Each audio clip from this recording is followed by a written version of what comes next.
Just how does a real estate syndicator or a fund sponsor think about the exit? How are we going to exit out of this property? What is the mechanisms that we can do that? This video is going to go through the 5 different ways of exiting out, getting your investors back their money.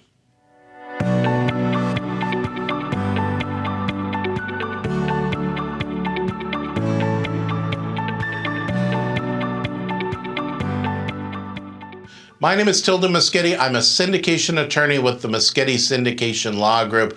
Let's go through those 5 different ways in order to get out of a property, to exit, and then get investors money, have that capital event occur.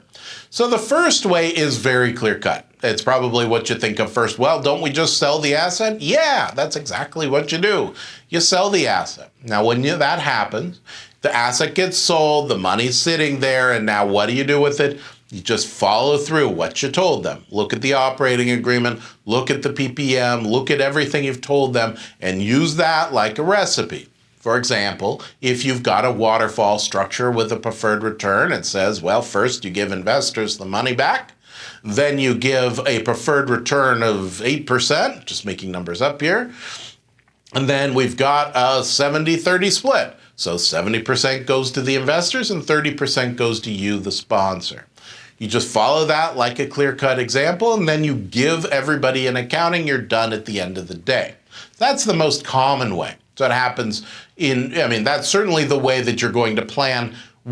Has a possibility of happening because certainly it happens probably in 90% of deals. Probably the second most common way is called a refinance exit. So if the property value is here, right, but you've also got the loan amount is already down here, and so it's got pre-existing debt, or maybe it doesn't have debt at all.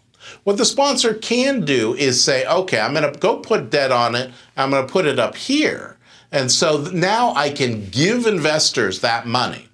So we set the fair market value. Let's say the shareholders own 70% of the asset.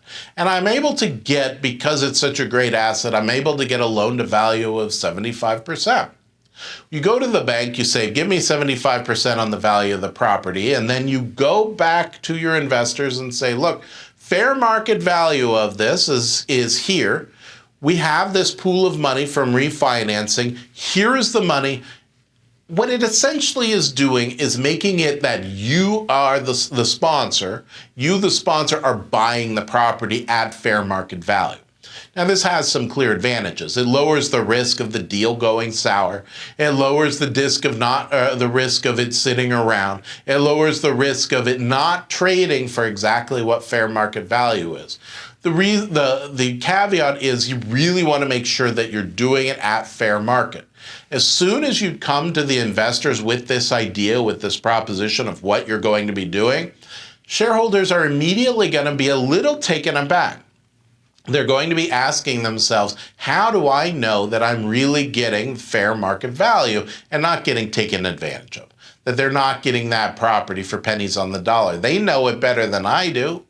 So you need to make sure that the mechanisms are in place. So your syndication attorney should have baked in that possibility, if it's there, to make sure that, okay, we've got this mechanism. We'll determine fair market value based on an appraisal by a third party, and then that appraisal will go to the investor so that they can understand it, they can ask questions, they can question it.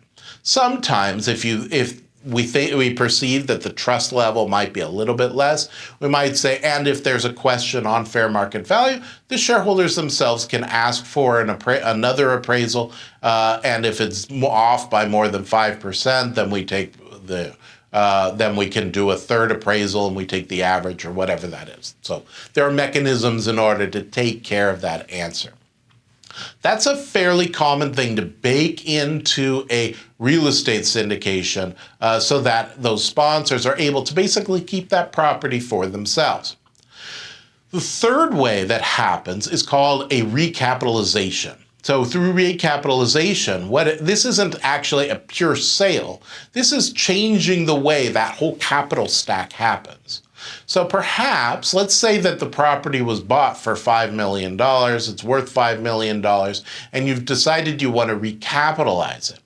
So if it was bought all cash, right? So it's that $5 million worth of value, and you go to the bank and they were willing to give you a loan to value of 50%. So now that's $2.5 million in cash. You can then go to your investors and say, great news, based on the equity, you guys own 75% of the equity. We're now going to dole out 75% of this loan out to you in order to make sure that everybody has that money. So that's a money that's being paid out. It's a return of capital. So it reduces their basis and basically gets them their money sooner. Why would you do this? Well, to get them their money sooner. It's going to drive up your IRR like sky high because now you've gotten them a bulk of money up front.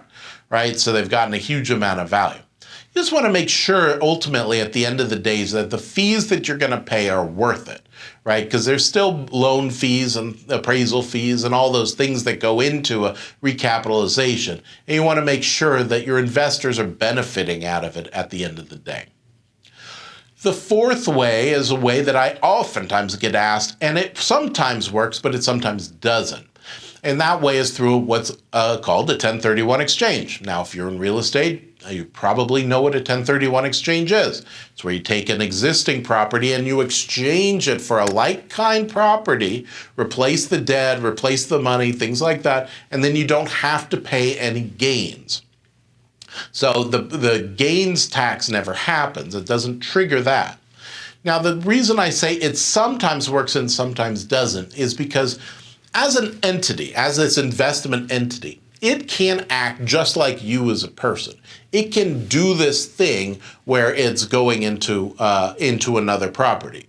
But where we sometimes run into problems is if there are people who want to leave the fund or the syndication and you want to pay them out. Sometimes we have a problem there, and you really want to talk to a good qualified tax attorney who specializes in 1031 exchanges, will definitely know about this issue and be able to help make sure that either it's going to work or it's not going to work, and make sure that it's all done in the right manner. The last way is through what's called merger or acquisition. So this is where you take that investment, all that equity that's in the investment entity itself, and you turn it into something. That might be through an UPREIT into another REIT. And it might be into a merger into another fund, that another fund buys it out and gives the investors the opportunity to either stay in or an opportunity in order to exit. This works sort of like a 1031 exchange, or actually works sort of like an UPREIT, but not exactly, because the taxes are a little bit different. But it's an opportunity for your investors to either stay in if they really want to, if they're attached to that asset or as an ownership, or to move out in general. That's not as common, maybe because the kind of portfolios that exist is they're not being absorbed in that way all the time. It definitely happens on a larger portfolio where a REIT might be interested in buying out the entire portfolio and willing to go through the legal hurdles of doing an UPREIT, or if it's a private equity fund or a larger syndicator that wants to incorporate that into its fund. It can happen. It can also happen with the sponsor, who also has a separate fund, who wants to absorb that as an opportunity. Can be set up ahead of time, but they gotta know it ahead of time. Your investors have to know it because, again, it looks like maybe something fishy's going on here, and I'm either getting this new thing that I never bargained for in the beginning.